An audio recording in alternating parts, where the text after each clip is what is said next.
Hey guys, Andrew here and welcome back to True Tutorial. And in this video, I want to share with you a secret command that you can run to quickly open up your shared folders on your Windows 10, Windows 11, or whichever Windows you're running computer. How do we do this?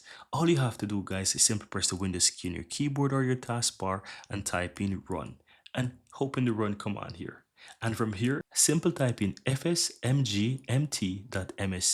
It simply means file sharing, and you want to go ahead and simply run this by simply pressing OK or enter on your keyboard. And it will quickly open up your shared folders on your Windows PC. And here you can see all of those shared folders on your computer, right?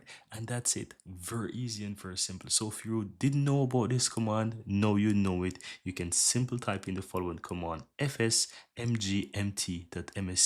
and it will quickly open up your shared folders on Windows. Thank you guys for watching and I'm looking forward to seeing the next one.